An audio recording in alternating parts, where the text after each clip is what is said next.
Okay, good morning. I'm going to call this work session of December 6, 2022 to order.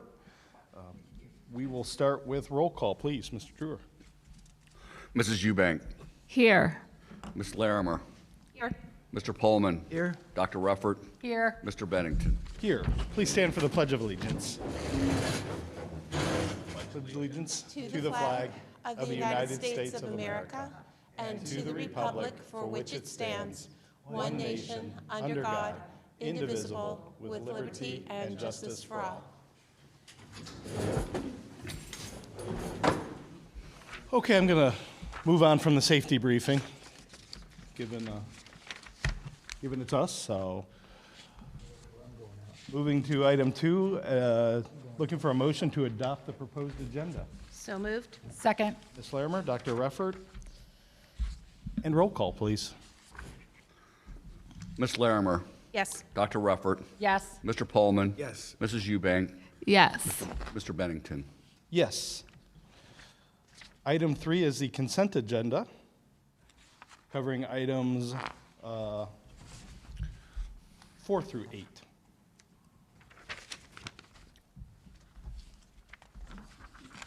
And do we have a motion to accept the consent agenda? So moved. Second. Mr. Pullman, Ms. Larimer, Yes. and roll call, please. Mr. Pullman. Yes. Ms. Larimer. Yes. Mrs. Eubank. Yes. Dr. Ruffert. Yes. Mr. Bennington. Yes. And I'm sorry, that was covering items through 7. So item 8 is board discussion.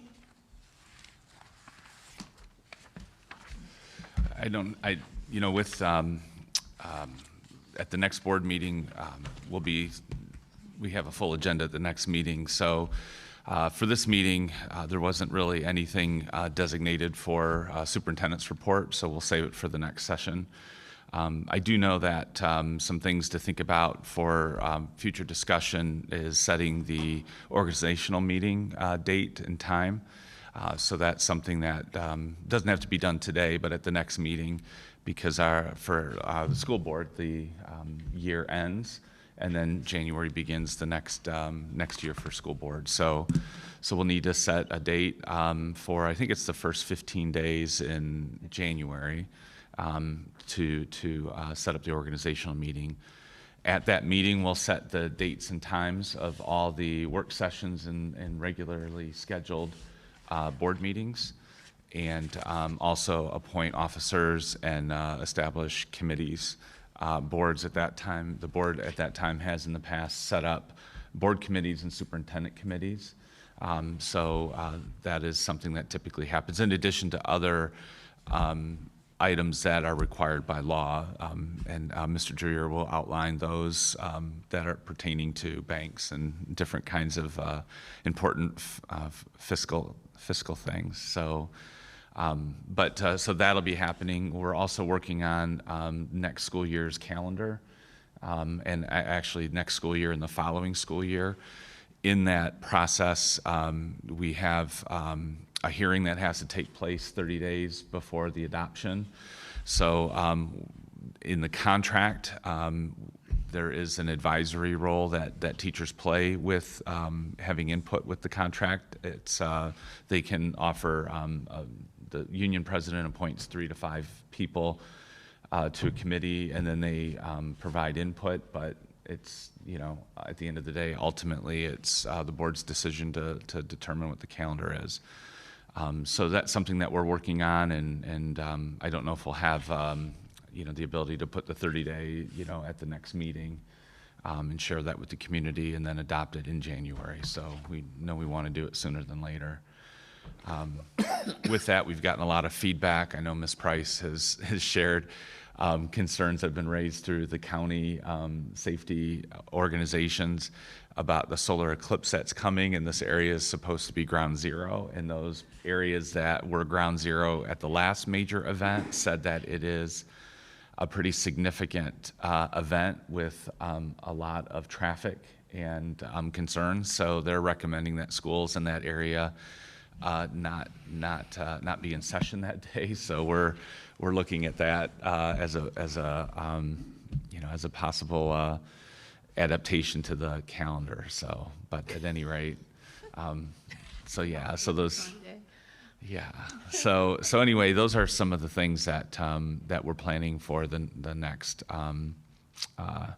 next board meeting. So I don't know if is any discussion that would want to go relative to setting the date or committees or anything Well, I like think that. we should set the organizational meeting today because Lori's not going to be here next time, so that you've got, I think we did that at the last board meeting or work session, because I have it on my calendar for the 10th. The 10th, so we threw out the 10th, we didn't Okay. make a final decision. All right, I wasn't sure, I just know it's Yeah, in we the There didn't wasn't a confirm whole it. lot of resistance other than take a look and we could confirm it now if Okay. everybody's comfortable doing that. I'd say I know that date and time, the 10th at 5:30. Seemed to work when we talked about it last time, so if everybody's okay with that, we'll just set that date.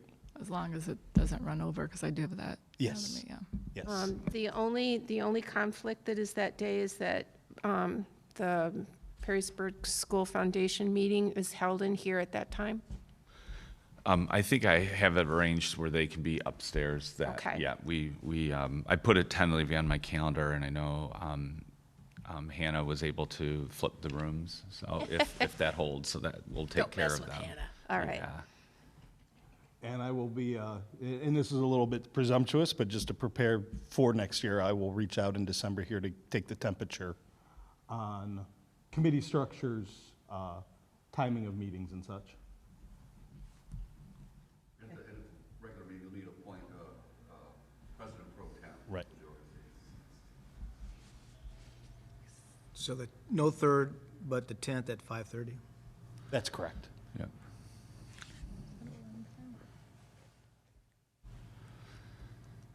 Okay, well. Well, I have one, I didn't know if we were finished with that. I just wanted to thank Perrysburg Schools Foundation for the, and SWIG, if you saw the trees out front. Local business owners, Jim and Tony from SWIG donated 31 live Christmas trees, if you've seen them outside, obviously, on the Commodore and lit up. Pretty. And people were able to decorate. If you saw the big one in the middle, that was the one for the Board of Education. It was a lot of fun decorating it. I was not able to go to the tree lighting, but I do know that my husband was there and Lucas in my place, and they said it was a lot of fun that the activities going on. So obviously, it's a fundraiser for a good cause. So, if you guys want to help push that out, it's a People's Choice Award, so it's one vote for $1, and that goes to our Perrysburg Schools Foundation and to, a lot of the stuff that we do, the foundation does. So just want to put that out there because they look gorgeous if you're driving down, the lights are on. It was a lot of fun doing it, decorating the tree. It was a little pokey, a little taller than we expected, but my team was voluntold and they were there to help, and it was fun. It was Yep. good. So if you text P as in Paul, S as in Sue, F as in Frank, so PSF, Perrysburg School Foundation Trees, to 91999, you can make your donation vote that way. All the little signs out in front of the trees have a QR code. You can do that too, but it's PSF Trees to 91999, and you can do your vote that way. And I gotta say publicly, kudos not only to our tree and Lori's efforts, but to the transportation department. The tree topper was outstanding. I feel a little slighted in that, and I told Mr. Abke that I would need a shorter tree next year because I had to get Luke Ryan up on a ladder, and it was a little precarious up there, so we decided to forego our topper. But yes, their tree's pretty cute. We appreciate the school supplies for representing the board, Yeah. so that was very good. Well, So I very figured that we creative. could, we'll turn around and I'll have Jeff, the foundation donate them, because they should still be in decent shape. I made sure they were semi-waterproof and attached with, so they can last, so. It's fun. I've got a number of comments when I'm walking downtown. People say, "Oh, it is so cool, so cool." That people just out and about walking their dogs and seem to be happy with it. Yeah, I was out decorating, and we had 3 or 4 people come up and ask us what it was because the signs weren't out yet, and they were like, "Oh, this is so awesome." We walked by, we were wondering what it is. So yeah, it's a pretty great idea. And thanks again to SWIG for helping with that. Yeah, Jim Hoodlick said, I have this idea and we'd like to do this space, and we're not sure how you guys feel about the holidays. course, he came to the right place. And so, we got the school's foundation involved, and, not only did he donate each of those live trees to the schools, so we now have spots designated for those trees to be planted. So that's very helpful throughout the district. And then he donated $100 towards each group that was decorating, so they didn't have to dip into their own pockets for those supplies. And then agreed to have these activities. So they had the ice sculpture, and those kinds of things will continue. And then there'll be a contest to raise, and then with the hopes of raising some additional funds for the school's foundation. So it's something that he indicated he'd like to continue to do into the future. So this is something that he'd like to see, continue and even expand. So, he was a little, he said, boy, I'll have to be more specific about the trees. There was a couple Charlie Brown trees there. Which I wish I would have had, because the other one took a lot. Which have turned out, terrific. And I know that Swigs decorated one of the trees, one of the big trees. So They did the Grinch one, didn't they? yeah, They got the gnome. Their gnome. tree's the gnome. Yeah. The first one. Yeah. So I go into Swigs at least once a week, and they remind me that that's their tree. yeah, they were good. So yeah, it's been great to see the kids decorating and different groups out there, from elementary to high school, and then the traffic that people walking through. So it's certainly a festive time. So we appreciate his idea, and everybody that made that work. Our maintenance department worked on helping run the electricity, and the city helped by moving the pavilion there, and so everybody did a great job working together to bring that to fruition. So And I'd be remiss if we also didn't, I'm just reading from Jeff's email because I want to make sure I don't miss somebody. But others that donated products and are in-kind time are Larry and Nancy Hudson from River Hollow Farms, electrician Doug, and I apologize if I mispronounced the last name, Juarez from Gross Electric, American Rent All, Image 360, and all the SWIG staff members. So it does make it a little bit brighter down here. yeah. So thanks again. And thank you for taking the lead on decorating that on That's totally my jam. the board, yeah. And just a reminder why you're all here. We're going to be having a retirement party at the beginning of before the next board meeting. Lila Zazda, who I know you all know, our food service director, is retiring. And also we wanted to recognize a very important person in the district in Randy's department, Pam Tyson, who's also retiring. So two important roles here in the district.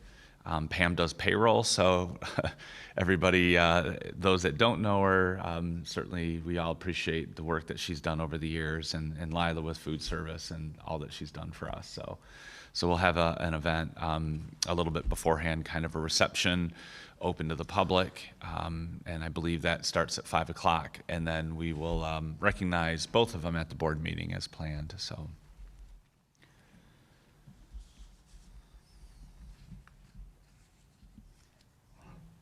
Okay. Well, with that, I'll take a motion to adjourn. So moved? Second. Rufford, Ms. Eubank, and roll call, please. Dr. Ruffert, Yes. Mrs. Eubank, Yes. Ms. Larimer, Yes. Mr. Pullman. Yes. Mr. Bennington. Yes, we are adjourned. For this.